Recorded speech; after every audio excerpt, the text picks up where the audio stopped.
Hello जी, नमस्कार सभी बालक बालिकाओं को। क्या हाल चाल है आप सभी के। मैं आशा करता हूँ आप सब मस्त होंगे, बढ़िया होंगे और अपनी बोर्ड परीक्षा की जो तैयारी है उसको बहुत बेहतरीन तरीके से कर रहे होंगे। तो जैसा कि आप सभी को पता है बच्चों कि अपन पिछली वीडियोस में 5.2 के सवाल सोल्व कर रहे थे और इस वीडियो में अपन 5.2 के आगे के सवाल सोल्व करेंगे। 2 क्वेश्चन अपन सोल्व कर चुके थे, आज तीसरा सवाल सोल्व करेंगे। अगर आपने वो सवालों का सॉल्यूशन नहीं देखा है, उनको नहीं समझा है, तो आप उनको प्लेलिस्ट में जाकर देख सकते हो, जिसका लिंक मैं डिस्क्रिप्शन में डाल दूंगा। ठीक है, तो आज आगे बढ़ेंगे और क्वेश्चन नंबर 3 को सोल्व करेंगे। ठीक है, तो चलिए पढ़ लेते हैं क्वेश्चन नंबर 3 में क्या सोल्व करना है। ठीक है, निम्नलिखित समांतर श्रेणियों में रिक्त खानों के पदों को ज्ञात कीजिए। देखिए इसमें कुछ सवाल दिए गए हैं, जिसमें पहला सवाल मैंने लिख दिया आपके लिए 2, फिर यहाँ पे बॉक्स दिया हुआ है, पीछे 26 लिखा हुआ है। तो इनमें जो बॉक्सेस में जो संख्या आएगी, यहाँ बीच में कुछ संख्या आएगी, खाली स्थान मान सकते हो आप इनको। तो यहाँ पे जो संख्या आएगी ना, वो निकालनी है अपन को। क्या निकालनी है? यहाँ पे जो संख्या आएगी, तो यहाँ पे जो संख्या आएगी कैसे निकालेंगे? देखो उसने बोल दिया कि समांतर श्रेणियां, ये जो पूरी लाइन बनी हुई है, पूरी सूची दी गई है, क्या है? समांतर श्रेणी है। क्या है? समांतर श्रेणी। तो अपन को समांतर श्रेणी के नियमों की सहायता से इसको सोल्व करेंगे। अब कैसे सोल्व करेंगे? देखो अपन को समांतर श्रेणी में बस 2 चीजें याद रखनी है कि अपने पास ए मतलब पहला पद, प्रथम पद A1 जो होता है उसको ए बोलते हैं। एक तो वो होना चाहिए और एक डी का मान होना चाहिए। इसका मान डी का मान मतलब सारवंतर होना चाहिए। ए और डी प्रथम पद और सारवंतर अगर अपने पास है तो अपन उस समांतर श्रेणी का कोई सा भी पद निकाल सकते हैं। कोई सा भी पद निकाल सकते हैं। देखो अपन ने एक फॉर्मूला पढ़ा था, ए एन बराबर a plus n minus 1 into d. अरे भूल गए क्या? पढ़ा था ना भैया, ये सवाल पढ़ा था नहीं पढ़ा था? सॉरी, फॉर्मूला पढ़ा था नहीं पढ़ा था? ये पढ़ा था ना। तो ये फॉर्मूले की सहायता से अपन क्या है, एपी का कोई सा भी पद निकाल सकते हैं, सबको पता है। तो इसमें ए और डी काम आता है और एन काम आता है। एन मतलब कौन सा पद निकालना है वो तो पता होगा तभी तो निकालेंगे। ऐसे कैसे कोई सा भी निकाल लेंगे भाई? 5 पूछेगा तो 5। यहाँ पे जैसे 1 2 अगर एपी में 3 पद है तो यहाँ पे दूसरा पद गायब है, मतलब दूसरा निकालना है। निकालना नहीं निकालना? तो देखो भैया इस फॉर्मूले की सहायता से सारे पद निकल जाएंगे, लेकिन बस एक कंडीशन है, अपने पास ए फॉर पहला पद और डी फॉर सारवंतर होना चाहिए। ये दोनों चीजें रहेगी तो अपन पूरी एपी को अच्छे से सोल्व कर लेंगे, है ना। तो देखो अब इसको कैसे सोल्व करें? तो यार एक बात ध्यान रखना कि अगर ए बी सी ये भी एक प्रॉपर्टी है। क्या है? प्रॉपर्टी मतलब गुणधर्म। प्रॉपर्टी गुणधर्म की बात हो रही है ना। एपी का गुणधर्म है, किसका है? एपी का मतलब समांतर श्रेणी का गुणधर्म है। क्या गुणधर्म है? कि अगर 3 पद ए बी सी, 3 पद मतलब एबीसी या फिर A1 A2 A3 मान लो, अगर 3 पद एपी में है, केवल 3 ही पद है, उसके अलावा कोई पद नहीं है, चौथा पद है ही नहीं, केवल 3 पद अगर एपी में है तो उसका बीच वाला जो पद होता है मतलब बी, वो किसके बराबर होता है? दोनों पदों के जोड़ के 2 के भाग के बराबर होता है। मतलब बीच वाला पद अगर आपको निकालना है तो दोनों पदों को जोड़ दो आसपास के और किसका भाग लगा दो? 2 का भाग लगा दो। तो क्या निकल जाता है? बीच वाला पद निकल जाता है। ये किसका गुण है? समांतर श्रेणी का गुण है। ये किसका गुण है? समांतर श्रेणी का। तो भैया यहाँ पे देख लो आप, कितने पद हैं? 3 ही तो पद हैं। कितने पद हैं? 3 पद। और 3 पद जब एपी में हो और बीच वाला पद निकालना हो तो इस फॉर्मूले से निकल जाता है। मतलब दोनों पदों को जोड़ दो आसपास और 2 का भाग लगा दो। तो ये यहाँ भी तो बीच वाला पद ही गायब है या नहीं है? बीच वाला पद ही तो गायब है। तो अपन क्या करेंगे? बीच वाले पद को इसकी सहायता से निकाल लेंगे। वैसे तो इसकी सहायता से भी निकाल सकते हैं, लेकिन जब 3 पद हैं और बीच वाला गायब है तो फिर क्यों ज्यादा कंफ्यूज हो अपन, है ना। इससे निकाल लें। चलो निकालते हैं। देखो यहां एपी में 3 पद हैं। कितने पद है? 3 पद हैं। तब ए बी बराबर ए प्लस सी बाई 2 ये होता है। होता नहीं होता? होता है, सबको पता है।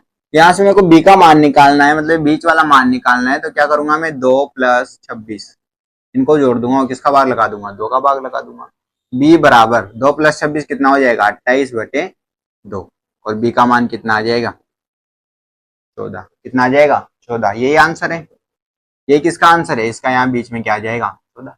बाद में भरना है ना, याद करने के बाद बॉक्स को भर दो। कितना मान आएगा यहाँ पे? 14 मान आएगा। भैया 3 पद थे और बीच वाला पद गायब था, तो हमने ये वाला गुणधर्म काम ले लिया किसका? समांतर श्रेणी का। b बराबर a प्लस सी बाई 2 होता है। अगर एबीसी तीनों एपी में है तो b बराबर a प्लस सी बाई 2 होता है। b का मान निकालना है तो दोनों पदों को जोड़ो और किसका भाग लगा दो? 2 का भाग लगा दो, तो क्या निकल जाता है? बीच वाला पद b का मान निकल जाता है। तो इसमें ये काम ले लिया, जिसमें केवल 3 ही पद हैं और बीच वाला गायब है, तो आप इस तरीके से निकाल सकते हो। बाकी और सवालों में कैसे निकालेंगे अभी देखना आप, है ना। तो दूसरा सवाल करेंगे अब, तब तक के लिए आप इसका स्क्रीनशॉट ले लो, ठीक है। चलिए दूसरे क्वेश्चन पे आ गए हैं। यहाँ पे पहला ही डिब्बा खाली है, पहला ही बॉक्स खाली है, मतलब ए का मान ही गायब है। अगर इसको एपी मानेंगे तो ए का मान ही गायब है। फिर ए2 का मान दिया हुआ है 13 और ए3 का मान गायब है और ए4 का मान दिया हुआ है। मतलब अपना काम है ए का मान निकालना और इसका मान निकालना, ए3 का मान निकालना, पहला पद निकालना और तीसरा पद निकालना, ये काम करना है। अब भैया यहाँ पे 3 पद भी नहीं है, बीच वाला पद भी गायब नहीं है, तो क्या है यहाँ पे कोई फॉर्मूला काम, कोई प्रॉपर्टीज काम नहीं करेगी ना। तो यहाँ बिल्कुल शुद्ध तरीके से करेंगे अपन, शुद्ध देसी तरीका काम आएगा यहाँ पे। कौन सा तरीका काम आएगा? शुद्ध देसी तरीका, जिससे सारे सवाल हो जाते हैं, उसको बोलते हैं शुद्ध देसी तरीका, है ना, बेसिक एकदम। तो उससे यहाँ पे करेंगे। देखो कैसे करेंगे, देखिए अब सबसे पहला काम है अपना सवाल में जो दिया हुआ है उसको लिख लो। क्या दिया हुआ है यहां देखना, यहां a2 किसका मान दिया हुआ है? a2 दूसरे पद का मान दिया हुआ है। किसका मान? a2 का मान है 13 एंड ये क्या है? एंड और a4 किसका मान दिया हुआ है? a4 का मान कितना? 3 आ रहा है, आ रहा है भैया। a2 का मान 13, a4 का मान 3, दो मान दिए हुए हैं। अब इन दोनों की सहायता से अपन को एक तो a का मान निकालना है पहला पद और एक a3 का मान निकालना है। तो मैंने पहले बता दिया आपको कि समांतर श्रेणी में कोई सा भी पद निकालना हो a और d अपने पास होना चाहिए। क्या होना चाहिए? a और d होना चाहिए। तो यहाँ पे भैया a गायब है, a गायब है, पहले a निकाले फिर d भी निकाल लेंगे। तो देखो कैसे, अब जो दिया है उसको लिख रहे हैं। तो देखो क्योंकि a2 का मान 13 है, किसका मान 13 है? a2 का। और मैंने आपको एक बात बताई थी कि जब भी अपन को a2 लिखना हो तो अपन लिखेंगे a प्लस डी। यहाँ 2 है तो यहाँ से एक कम d आता है यहाँ पे उस फॉर्मूले की सहायता से। और अपन को a3 निकालना है तो अपने पास आता है a प्लस 2d लिखते हैं, a4 लिखते हैं तो a प्लस 3d लिखते हैं। ऐसे तो लिखते हैं अपन, ऐसे लिखते हैं ना।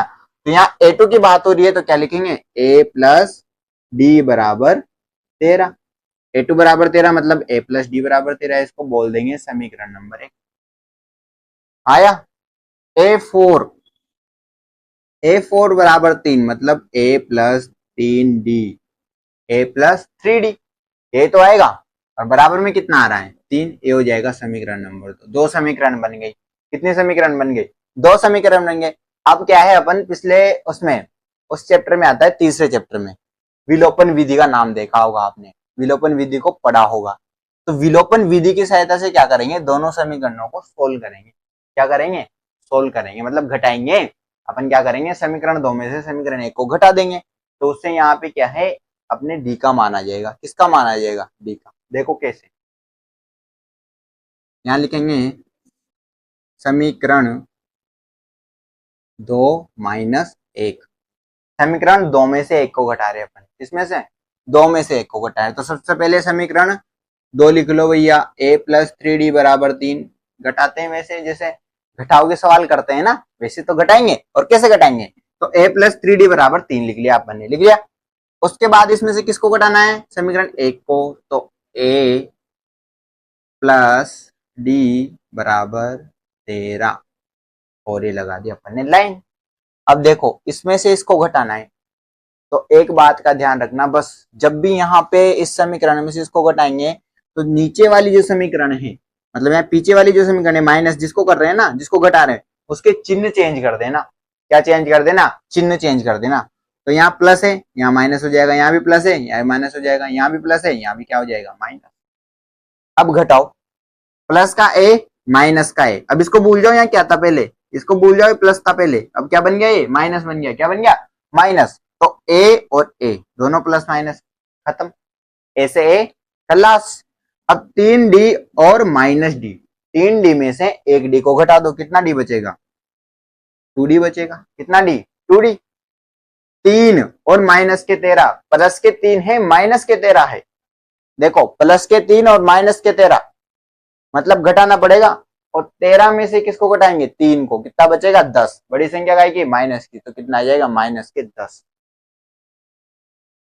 अरे -13 है और प्लस के 3 है तो -10 ही तो बचेंगे। ठीक है, अब यहाँ से डी का मान निकालना है भैया अपन को। डी का मान निकालना है तो 2 को इधर भेज देते हैं, तो हो जाएगा -10/2, और डी का मान कितना आ जाएगा? यहाँ से 5। कितना आ जाएगा? 5।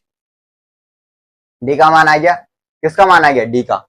डी का मान तो आ गया, लेकिन अभी ए का मान नहीं आया है, और ए ज्ञात भी करना है अपन को। ए का मान ज्ञात करना है ना, तो अब डी का मान आ गया तो अपन क्या करेंगे? समीकरण 1 की सहायता से। किसकी सहायता से? समीकरण 1 की सहायता से उसमें डी का मान रखेंगे और किसका मान निकाल लेंगे? ए का मान निकाल लेंगे। समीकरण 1 से। किससे? समीकरण 1 से। समीकरण 1 क्या है भैया अपने पास? समीकरण 1 है अपने पास a प्लस डी बराबर 13। a प्लस डी बराबर 13, और इसमें a का मान कितना है अपने पास? ए का मान तो निकालना है ना यार, ए का मान तो निकालना है। डी का मान बताओ। डी का मान कितना है? 5। कितना है?